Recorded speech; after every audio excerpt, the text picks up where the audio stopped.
दुनिया के लोग कहते हैं भगवान शंकर धन देते हैं, दुनिया के लोग कहते हैं भगवान शंकर आपको वैभव देते हैं, दुनिया के लोग कहते हैं भगवान शंकर आपको रोग मुक्त कर देते हैं, दुनिया के लोग कहते हैं भगवान शंकर आपको घर जमीन जायदाद देते हैं।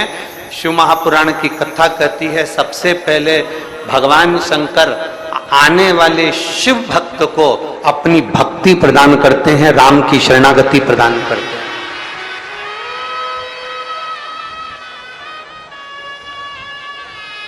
सबसे पहले अगर कुछ दिया जाता है, सबसे पहले अगर देते हैं तो अविरल भक्ति देते हैं।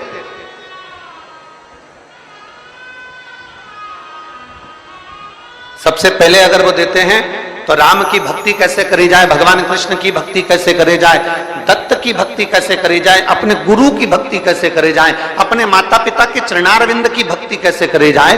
अगर मेरा शिव, मेरे ओघड़दानी, मेरे शंभु, मेरे त्रिकालदर्शी, मेरे कैलाशी अविनाशी, मेरे शिव अगर देते हैं तो सबसे पहले आपको भक्ति प्रदान करते हैं और उस भक्ति के बल से फिर विश्वास केंद्रित होता है और विश्वास जब केंद्रित हो जाता है तब जीव का अपने आप कार्य पूर्ण होना प्रारंभ हो जाता, अपने आप। फिर उसको कुछ करना नहीं पड़ता, अपने आप धीरे धीरे धीरे धीरे धीरे उसका कार्य पूर्ण होने लगता।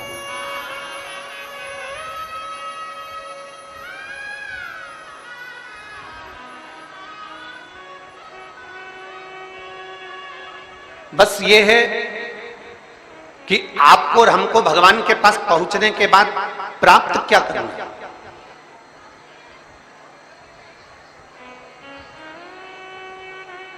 इतनी इतनी दूर से आप लोग शिव महापुराण की कथा सुनने के लिए आए हो, जरा विचार करिएगा। अगर विदिशा से भी आप लोग आए होगे, जहां आप रहते होगे वहां से भी अगर आप यहां आ रहे होगे तो 100 रुपए, 50 रुपए, 15 रुपए, 20 रुपए, 25 रुपए तो तुम्हारा खर्च हुआ होगा। अरे बोलो तो रे विदिशा वालों, सही है कि गलत है? हुआ कि नहीं हुआ? हुआ है ना? तुम्हारा 100 रुपया, 50 रुपया, 200 रुपया, 500 रुपया तुम्हारा यहां आने में खर्च हुआ, ठीक है। 1 बजे कथा थी, सवेरे 9 बजे से घर में रोटी बना के तैयार करके धर दी। अब 9 बजे से भोजन बना के तैयार करके धर दिया और खा पी के बर्तन वर्तन सब धो धुआ के ओंदा पटक के और जल्दी जल्दी तैयार वैयार हो हुआ के डेंटिंग पेंटिंग करके और फिर अब चलते चलते ऑटो वाले से भी तो थोड़ा भिड़ना पड़ेगा। रुक जा, कितना ले दिया है बोल, कहाँ जाना है? कथा में जाना है। कितना लेगा? 60 रुपया। नहीं दूंगी, जा। तो उसने भी कह दिया मत जा, ढेर सारा है।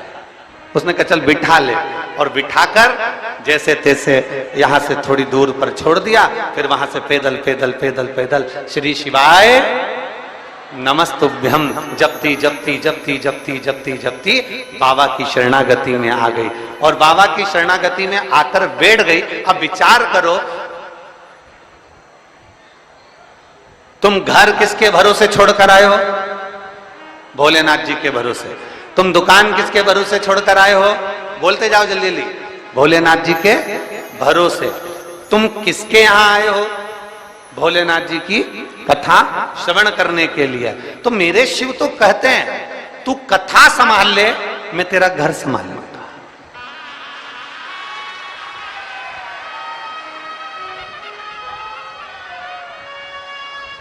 तू कथा संभाल, मैं घर संभालूंगा। तू मेरे पद पर आ, मैं तेरे दरवाजे पर। आप तो कभी कभी अपने पति के साथ घूमने निकलते हो, आप तो कभी कभी अपने परिवार के साथ भ्रमण पर निकलते हो, पर शिव महापुराण की कथा कहती है मेरा देव अधिदेव महादेव प्रत्येक प्रदोष, प्रत्येक शिवरात्रि, प्रत्येक सोमवार की अष्टमी और प्रत्येक सोमवार को मेरा शंभु माता पार्वती को बिठाकर नंदी पर भ्रमण के लिए निकल जाते हैं, अपने जीवों के कल्याण करने के लिए निकल जाते हैं।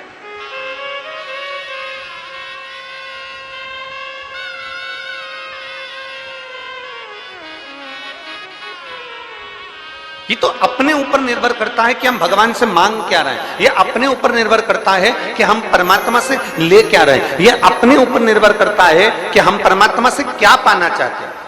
3 लोग थे, एक उद्योगपति था, एक व्यापारी था, एक चोर था।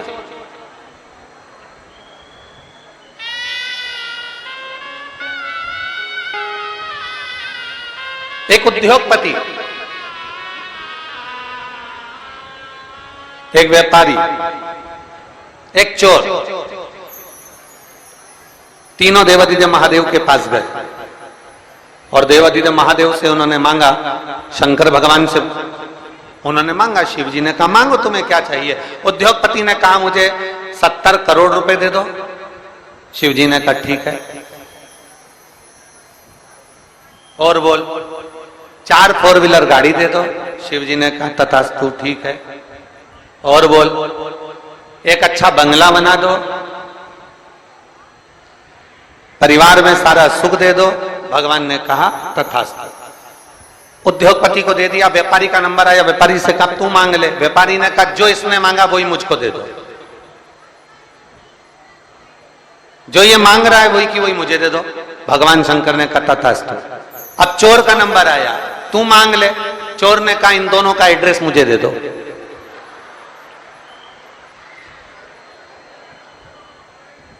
अब ये तो निर्भरता पर है कि आप परमात्मा से क्या मांग रहे हो। ये आपके ऊपर निर्भर है कि आप कथा में पहुंचे हो तो क्या भाव लेकर पहुंचे हो। आप भगवान की शरणागति में पहुंचे हो तो किस भाव से पहुंचे हो। आप भगवान के पास पहुंचे हो तो किस भाव से पहुंचे हो। आप भगवान के पास एक लोटा जल समर्पित करना, पूजन करना, गले में रुद्राक्ष धारण करना। चौथा, भगवान शिव के पंचाक्षर मंत्र का जाप। भगवान शिव के मूल मंत्र का स्मरण। फिर अगला वर्णन करा,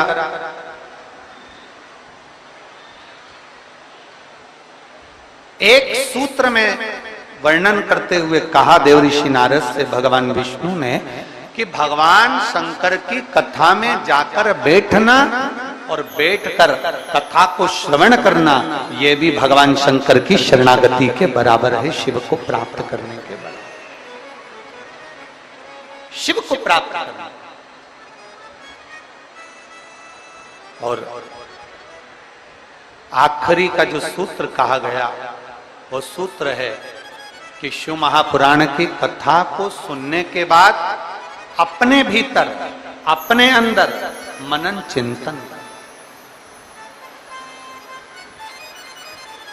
कथा का मनन चिंतन अपने भीतर।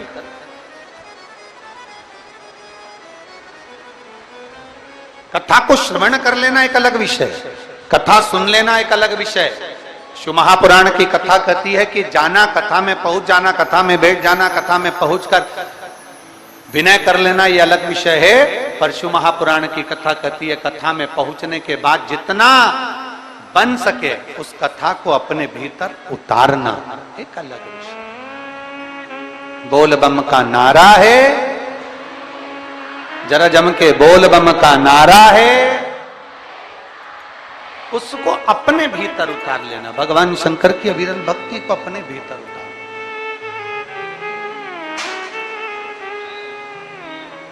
शिव कथा कह रहे देव जी नारद, ये 6 सूत्र है और इन 6 सूत्र को अगर आप पूरा धारण नहीं कर सकते, शिव महापुराण की कथा कहती है अगर ये 6 सूत्र को आप पूर्ण रूप से अपने ऊपर धारण नहीं कर सकते तो शिव महापुराण की कथा कह रही है कि एक सूत्र अपने अंदर जरूर उतारें।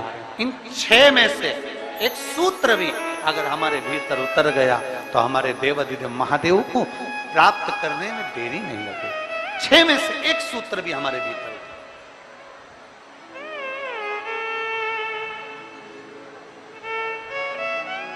अब ये आपके ऊपर निर्भर करता है, ये आपके ऊपर निर्भर करेगा कि आप कौन सा सूत्र अपने भीतर उतार।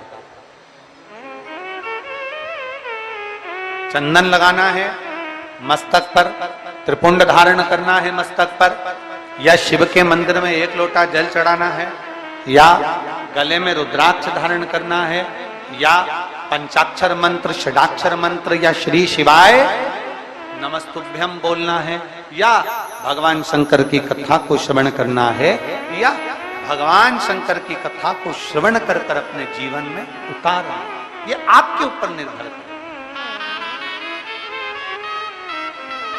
ये आपके ऊपर निर्भर है। 6 सूत्र में से एक सूत्र अपने भीतर उतार। शायद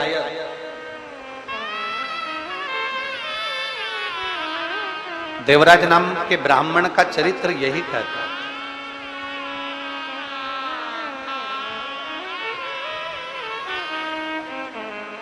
शायद देवराज नाम के ब्राह्मण का चरित्र यही कहता है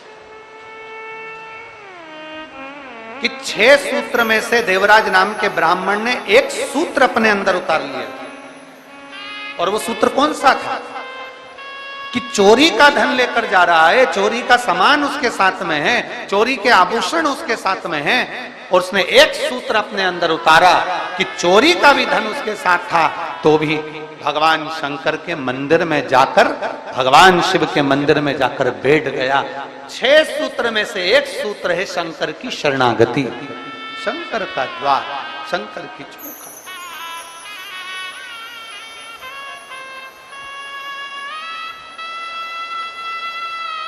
देवराज था ब्राह्मण, ब्राह्मण कुल में जन्म भी ले लिया,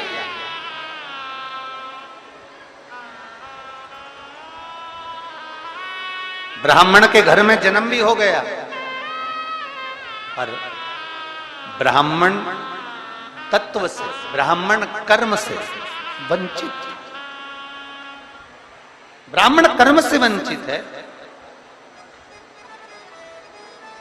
2 चीजें हैं शिव महापुराण में बताई है, एक प्रेम और एक भ्रम। एक है प्रेम, दूसरा है भ्रम। प्रेम बिखरे हुए को भी जोड़ देता, और भ्रम कोई जुड़े हुए भी होते हैं तो उनको तोड़ देता। एक प्रेम और एक भ्रम। प्रेम कोई हमारा दुश्मन भी है, कोई गलत भी है, कोई बेकार भी है, तो प्रेम उसको जोड़ने का कार्य करता है, प्रेम उसको संजोने का कार्य करता है, प्रेम उसको जोड़ने का कार्य करता है। एक प्रेम और एक भ्रम। प्रेम जोड़ रहा है और भ्रम तोड़ रहा है।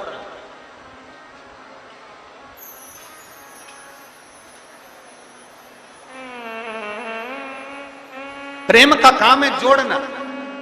कोई बिखर गया, कोई चले गया। देखियो शिव महापुराण में एक संवाद आता है, जब भगवान श्री गणेश जी महाराज ने भगवान देवाधिदेव महादेव और माता पार्वती जी की परिक्रमा करी तो प्रथम गिनती में श्री गणेश जी महाराज आ गए।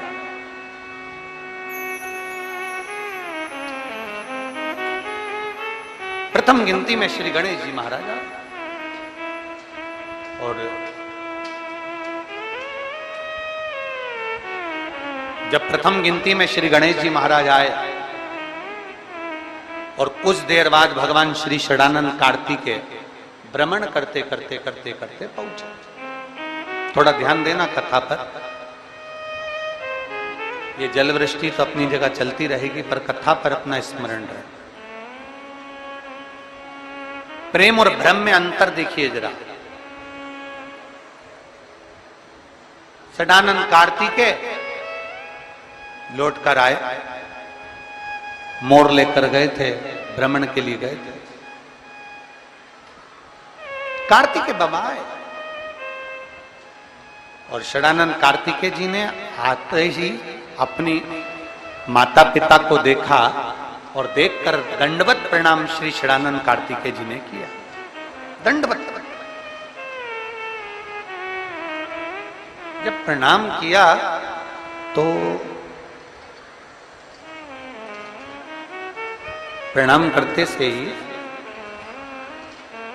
कार्तिकेय जी की आंख में से जल झलक रहा, नेत्रों से नीर झलक रहा।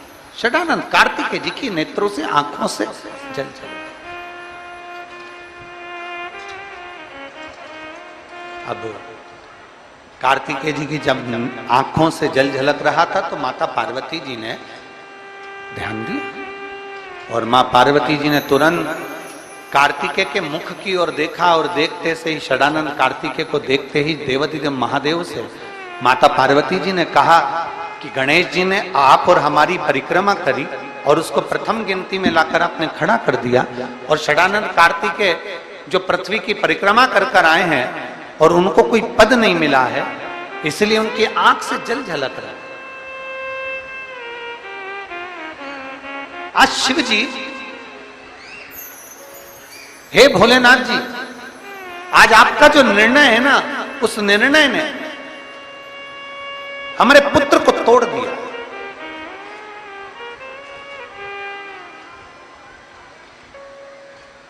आज जो आपका निर्णय, इस निर्णय ने हमारे बेटों को तोड़ दिया। ये निर्णय कुछ श्रेष्ठ नहीं हुआ और निर्णय भ्रम में हो गया, भ्रम में। गणेश जी आपकी और हमारी परिक्रमा कर लिए, गणेश जी ने आपकी और हमारी परिक्रमा कर ली और वो प्रथम गिनती में आ गए, और यहाँ षडानंद कार्तिकेय पूर्ण पृथ्वी की परिक्रमा कर कर आए और उनको कोई पद नहीं मिला। ये निर्णय कुछ भ्रम में हो गया। और पार्वती जी ने देवाधिदेव महादेव से कहा, बाबा ओघड़दानी, प्रभु स्वामी, बस यही बात है कि प्रेम जोड़ता है, भ्रम तोड़ता है, और भ्रम ने तोड़ दिया। षडानंद कार्तिकेय रुष्ट होकर श्रीशैलम पर चले गए और श्रीशैलम पर जाकर षडानंद कार्तिकेय जी अपनी साधना में, अपने मौन होकर अपनी तप साधना में बैठ।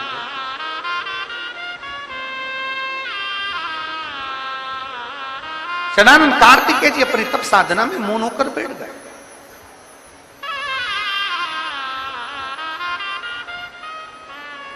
महाराज,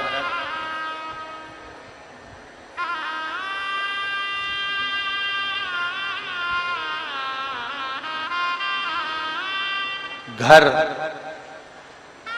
कच्चा होगा ना तो भी चलेगा,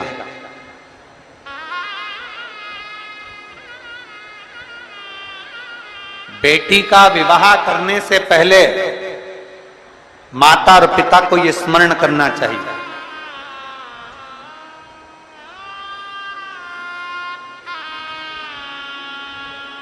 किसी के घर में जाने से पहले आपके दिल में यह स्मरण होना चाहिए, किसी का घर कच्चा होगा चलेगा, किसी का घर कच्चा है चलेगा, पर दिल मन सच्चा होना चाहिए, तो कच्चा मन भी महल के बराबर होता है।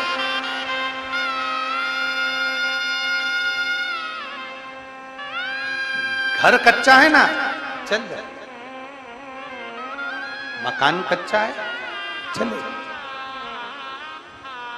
बहुत बड़ा महल बना दिया, बहुत बड़ा घर बना दिया, बहुत बड़ी अटारी बना दी, और मालूम पड़े बेटा बहू अपने कमरे में, छोटा बेटा अपने कमरे में, बड़ा बेटा अपने कमरे में, बड़ी बहू अपने कमरे में, छोटी बहू अपने कमरे में, सास ससुर नीचे हॉल में अपने कमरे में, 4 मेहमान घर में आ जाएं। बड़ी बहू के मेहमान आते हैं तो बड़ी बहू ज्यादा काम करती है, छोटी बहू के मेहमान आते हैं तो छोटी बहू ज्यादा काम करती है, सास के मेहमान आते हैं तो सास ज्यादा काम करती है। जरा विचार करिए, महल बड़ा होने से, अटारी बड़ी होने से कुछ नहीं होता। शिव पुराण कहती है, घर अगर कच्चा भी है और मन अगर सच्चा है तो मेरे शंकर को आने में देरी नहीं लगती, मेरे शिव को आने में देरी नहीं लगेगी, मेरे शंकर को प्राप्त करने में देरी नहीं लगेगी। अभी श्रावण में एक होड़ लगती है, श्रावण के महीने में एक होड़ लगती है, श्रावण के महीने में एक होड़ लगती है। मैं 1000 बेलपत्र शंकर भगवान को चढ़ाऊंगी, अभी अभी आप भी सुनते होगे, बोलो तो सही जरा, विधि सभा लोग बोलो, सुनते हो कि नहीं सुनते? अरे बोलो तो जम के, सुनते हो? कोई कहेगा 1.25 लाख बेलपत्र चढ़ाऊंगी, 1000 बेलपत्र चढ़ाऊंगी, 108 बेलपत्र चढ़ाऊंगी, 500 बेलपत्र शंकर जी को चढ़ाऊंगी।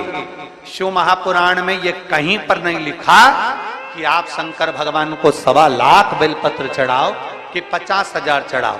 शिव महापुराण में इतना जरूर लिखा है कि अगर आपने अपनी जिंदगी में एक बेलपत्री का पेड़ लगाया है तो एक बेलपत्र चढ़ाने के तुम अधिकारी हो।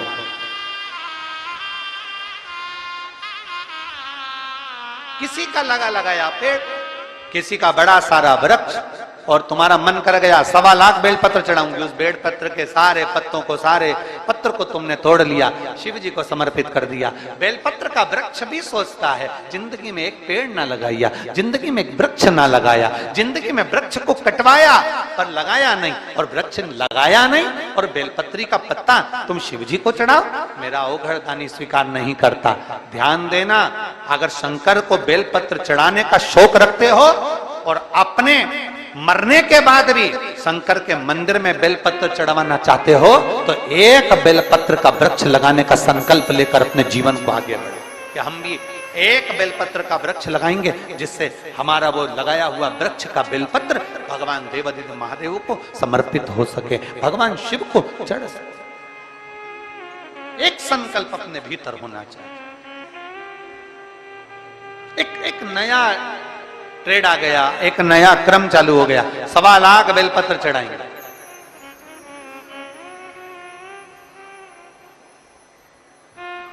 कहां से लेकर आए? तो कहा भगवान नारायण ने 108 कमल के दल भगवान शिव को समर्पित करे थे। 108 कमल के पुष्प भगवान नारायण ने समर्पित करे थे, तो हमने वहीं से ये नियम ले लिया कि 108 बेलपत्र, 108 पुष्प हम भगवान को देंगे। शिव महापुराण की कथा कहती है जरा नारायण भगवान की कथा को तो उठाओ, पहले भगवान के विष्णु पुराण का स्मरण करो। स्वयं माता लक्ष्मी जी से भगवान नारायण कहते हैं, लक्ष्मी आज मैं एक सावन के महीने में संकल्प ले रहा हूं कि 108 कमल के पुष्प शंकर भगवान को दूंगा। तो लक्ष्मी जी ने पूछा, नाथ 108 कमल के दल रोज कहां से आएंगे?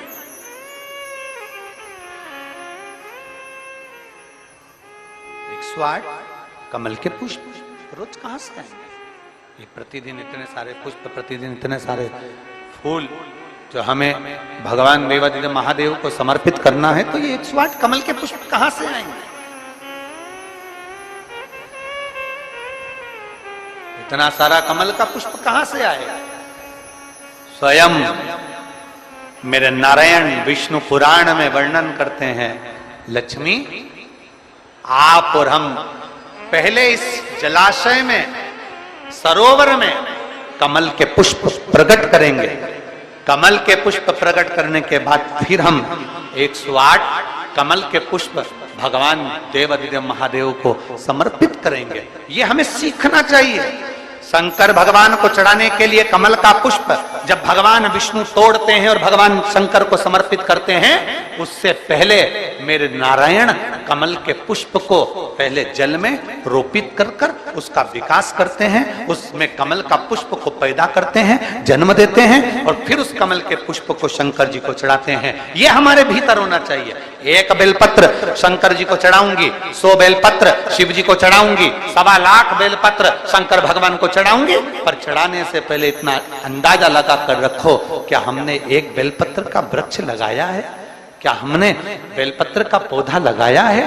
और अगर बेलपत्र का वृक्ष लगाया है तो हम शंकर जी को एक बेलपत्र चढ़ाने के अधिकारी हैं। अगर हम नहीं लगा पाए तो इस बारिश में हमें संकल्प लेना चाहिए कि हम बेलपत्री का पौधा लगाएंगे और एक वृक्ष को तैयार करेंगे जिससे एक बेलपत्र शिव को समर्पित हो।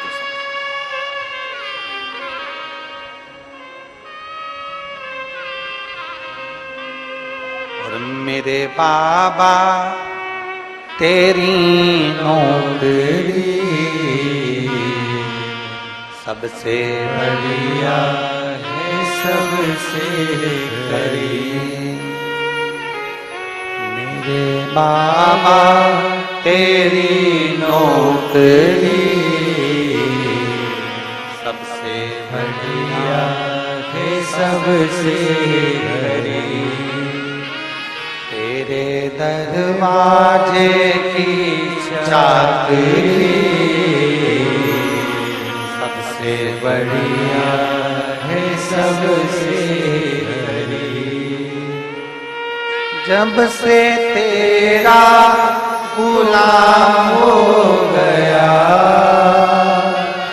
तब से मेरा बिना हो गया हो। जब से तेरा गुलाम हो गया तब से मेरा बिना हो गया हो। वरना बात क्या थी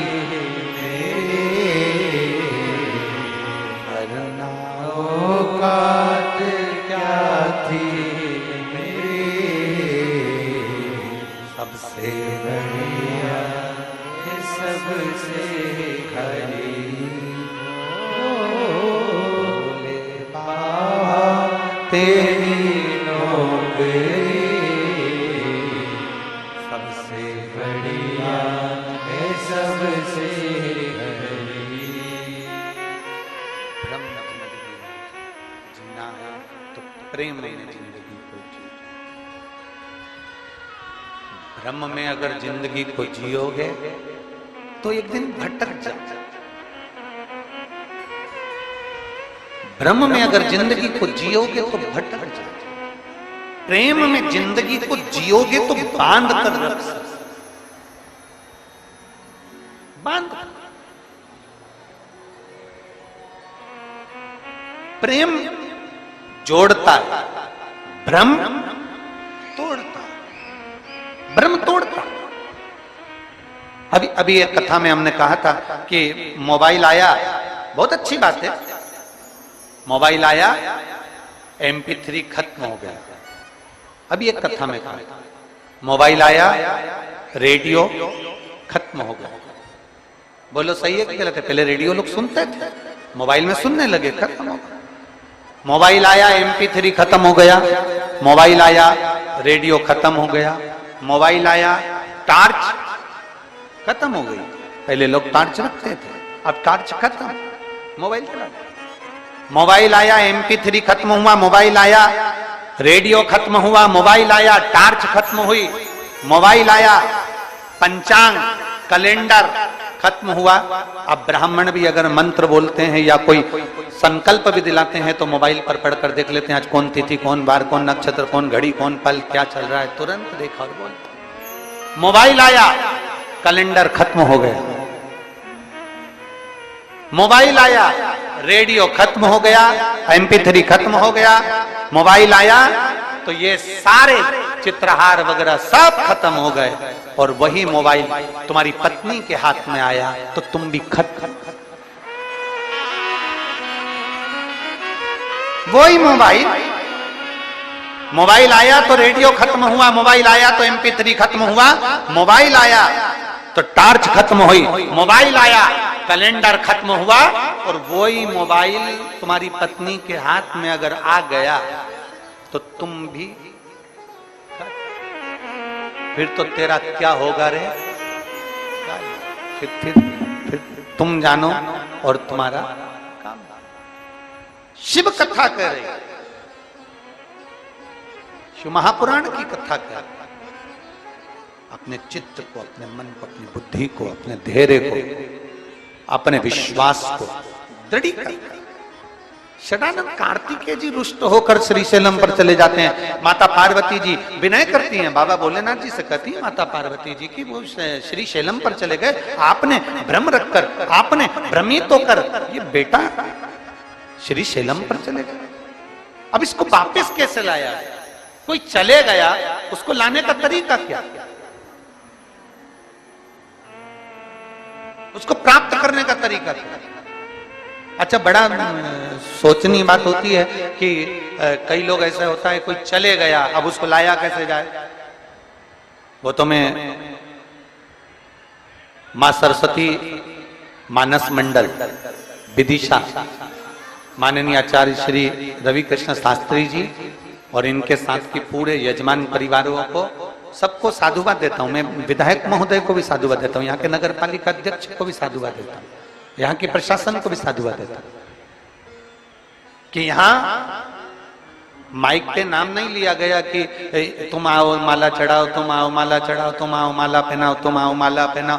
मालूम पड़े 15 से 20 मिनट तो माला ही माला, माला ही माला, माला ही माला में निकल जाता। तो मैं माननीय शास्त्री जी को धन्यवाद देता हूँ, बहुत बहुत साधुवाद देता हूँ आपको कि आपकी ये जो क्रम चालू करा आपने, बहुत साधु था। हम 18 साल पहले की बताएं, आपके पास में माननीय पंडित जी बैठे हैं तो उनके स्मरण में होगा, एक बार हम नर्मदा तट पर कथा करने गए और नर्मदा जी के तट पर कथा थी और ऐसी नर्मदा जी बह रही थी और ऐसी कथा चल रही थी। अब वहां सारे सरपंच पटेल सारों का नाम, अब उसमें से लिस्ट में से एक नाम पढ़ना जो समय पर पढ़ता था, उस समय आशीष जी तो पढ़ते नहीं थे, तो उस समय जो पढ़ता था उसने उनका नाम लेना भूल गए। अब भूल गए, कथा का तीसरा दिन था, अब वो इतना उस्ताद नाम लेना भूल गए, उसको आ गया गुस्सा और गुस्सा आया तो वो ट्रैक्टर लेके आया और ट्राली लेके नर्मदा जी में खड़ी कर दी। ट्रैक्टर लाया और ट्राली में फंसाया और ट्राली उसने नर्मदा जी के अंदर ले जाके खड़ी करी। अब जो ट्राली उसने नर्मदा जी के अंदर खड़ी करी, अब हम भी आश्चर्य में, बताओ, अब कथा तो यहाँ हो रही थी और ट्राली लगा दी। अब पहले तो ये स्टेज तो अब बनना चालू हुए, पहले तो ट्राली होती थी, ट्राली पे तखत रख देते थे, तखत पे कथा होती थी, उसी पर हम कथा कर रहे थे और उन्होंने ट्राली लगाई और ले जाके नर्मदा जी में खड़ी कर दी। अब कथा तो अब ये बड़े बड़े मंच बनने लगे। अब पहले तो ऐसा ट्राली लगाते थे, ऐसा टेंट लगा देते थे, ट्राली में मंच बनता था, स्टेज लगा दिया उन्होंने, वो तखत, उस पर व्यासपीठ लगा दी और ट्राली ऐसी आड़ी खड़ी कर दी और कथा चल रही है और नीचे संगीत वाले बैठ गए और खूब भजन कीर्तन कर रहा है। वो इतना होशियार कि उसने ट्रैक्टर फंसाया और वो कथा तो यूं चल रही, वो ट्राली और नर्मदा जी में खड़ी कर। अब उससे हमने पूछा कि तू ये ट्राली नर्मदा जी में क्यों ले आया? कि उन्होंने मुझे नहीं बुलाया, बस, और मुझे नहीं बुलाया इसलिए मेरे से माला नहीं पहनवाई, इसलिए मेरी ट्राली थी तो मैं ले आया, मेरा। तो मैं धन्यवाद दूंगा विदिशा की इस पवित्र भूमि पर। अच्छा हुआ कि आपने माला पहनाने का क्रम ही नहीं रखा। जो आए प्रेम से व्यासपीठ को दंडवत करें, नमन करें, प्रणाम करें और बाबा का जयकार करें। बोल बम का नारा है सारी समस्या का हल। एक लोटा जल का प्रतिबिंब हमने आज देखा। विदिशा वालों ने शंकर जी को जितना जल चढ़ाया था, शंकर जी ने तुम पे चढ़ा दिया।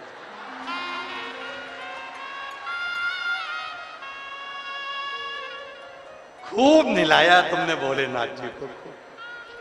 शंकर जी भी सोच के बैठे थे, इतने प्रेम से तू मुझे निलाती है, आज देख तू जा कथा में, आज जा तू कथा में। और बाबा तो बाबा है, भोलेनाथ से निराला कोई नहीं।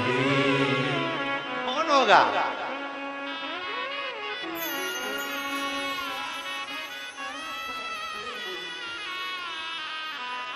शिव शिव है। प्रेम जोड़ता, भ्रम तोड़ता, भ्रम तोड़ता। और निवेदन है, भ्रम की जिंदगी नहीं जीना, हमको प्रेम की जिंदगी जीना। हम जितना भ्रम में पड़ते जाएंगे, हम जितना भ्रमित होते चले जाएंगे, उतना हम दूर हटते चले जाएंगे। अगर हम भ्रम में पड़ रहे हैं तो दूर हटते जाते। शिव महापुराण की कथा कहती है, आपको मंत्र नहीं आता, आपको तंत्र नहीं आता, आपको साधना नहीं आती, आपको पूजन नहीं आती, आप कोई पद्धति नहीं जानते, आप कुछ भी नहीं जानते, कुछ भी। आज तो कड़प डाकू जैसे हो कि जैसे कड़प डाकू था, उसको कुछ नहीं आता था, बस इतना आता था, कथा सुनी थी, मन में था शंकर जी को जल चढ़ाना है, उसके पास लोटा भी नहीं, पात्र भी नहीं, मुंह में जल भरता था, शिव पर चढ़ाकर आ जाता था, साधारण था, उसको कोई ज्ञान नहीं था, पत्तियां तोड़ता, शिव को चढ़ा देता, क्या भोग लगाऊं, जो खाता था वो शिव को दे। हम पूजन की पद्धति भी ठीक से नहीं जानते, पर हम एक शिव महापुराण के 6 सूत्र में से एक सूत्र जानते हैं, शंकर को एक लोटा जल चढ़ाना। हम देवादिदेव महादेव के 6 सूत्र में से एक सूत्र जानते हैं, भगवान शंकर को जल समर्पित करना। और यदि हमने भगवान शिव को जल समर्पित कर दिया, हमने भगवान शंकर ओघड़दानी को जल चढ़ा दिया, तो मेरा देवादिदेव महादेव ना मंत्र देखेगा, ना तंत्र देखेगा, ना साधना देखेगा, मेरा महादेव कुछ नहीं देखेगा, देखेगा तो केवल इतना देखेगा कि तू भोले मन से भोले को रिझाने के लिए आया है, इसलिए बाबा भोले भंडारी तेरे ऊपर कृपा बरसाई। साधना इन पत्रों को कभी मौका लगे ना, इन पत्रों में मोबाइल नंबर रहता है, आप कभी उनको फोन लगाकर पूछो।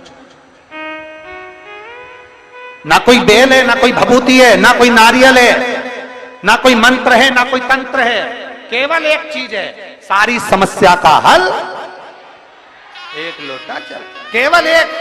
आप शिव के द्वार जाओ, आपको कहीं जाने की जरूरत नहीं है, आपको तो सीहोर भी आने की जरूरत नहीं, आप अपने पास में, अपने नजदीक में, अपने पड़ोस में, अपनी गली में, अपने मोहल्ले में, अपनी सोसाइटी में, अपनी कॉलोनी में जो शंकर का मंदिर है, शिवालय है, वहां एक लोटा जल लेकर जाइए, दिल से बाबा से प्रार्थना करिए और बाबा को विनय कर कर वो जल प्रेम से समर्पित करिए।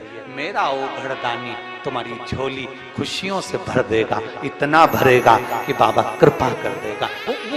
कोई कह दे शिव पर चढ़ी बेलपत्र मत खाओ, कोई कह दे शंकर का मंत्र श्री शिवाय नमस्तुभ्यम मत बोलो, हम उनसे कहते हैं निवेदन स्वीकार करें।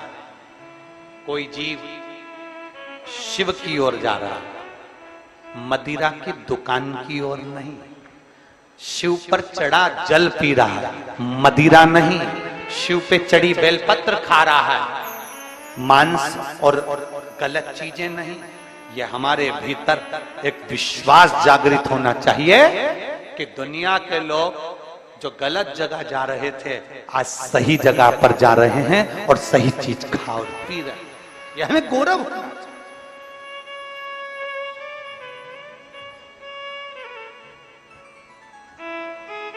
उस प्रभु ने, मेरे देवादिदेव महादेव ने, मेरे शंकर ने, मेरे करुणा सागर ने, मेरे शिव ने, मेरे त्रिकालदर्शी ने, मेरे शंभू ने दुनिया के लोगों को जीने की एक राह दी है। चलो चलते हैं शरणानंद कार्तिकेय को मनाने, चले शरणानंद कार्तिकेय के पास। देवादिदेव महादेव माता पार्वती, शरणानंद कार्तिकेय जी के पास गए। अब जरा विचार करना, शिव कार्तिकेय जी के पिता हैं, माता पार्वती जी कार्तिकेय जी की मां है, माता और पिता होकर शरणानंद कार्तिकेय के पास जा रहा है उसको मनाने के लिए, क्षमा याचना। ए कार्तिकेय तुम रुष्ट हो गए, कार्तिकेय तुम रुष्ट,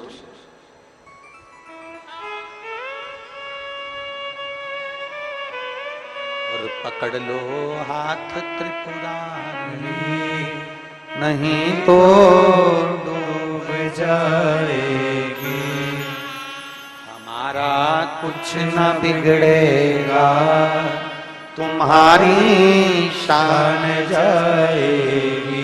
शरणानंद कार्तिकेय जी को मनाने के लिए स्वयं शंकर और पार्वती जी जाते हैं। शिव और पार्वती जी, जरा विचार करिए, एक पुत्र को राजी करने के लिए, एक पुत्र को मनाने के लिए, एक पुत्र से क्षमा का स्मरण करने के लिए स्वयं शिव पार्वती जाते हैं, क्योंकि शंकर साधारण नहीं है। शांताकारम भुजंग शयनम, शिव आनंदमय राशि है, शंकर साधारण नहीं है, शिव औघड़ी साधारण नहीं है, शंकर शंकर है। कर्पूर गौरम करुणावतार,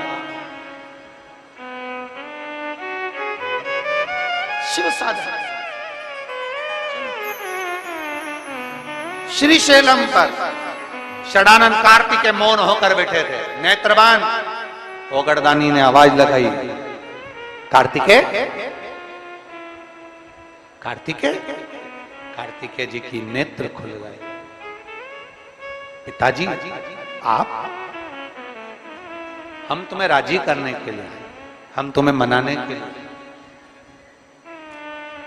हमसे गलती हुई कार्तिकेय, भ्रम हो गया था, भ्रम।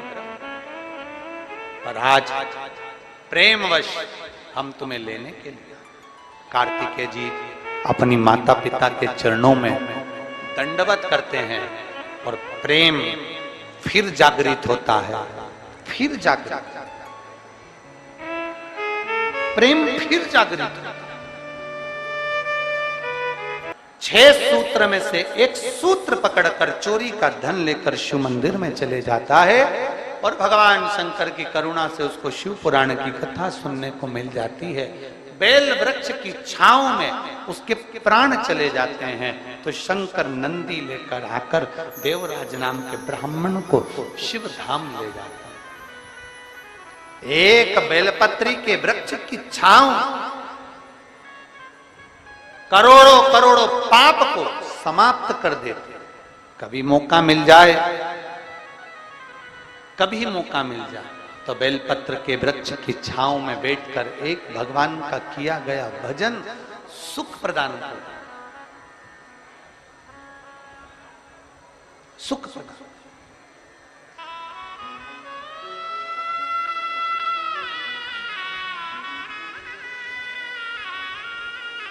समय आया, बिंदुक नामक का एक ब्राह्मण था,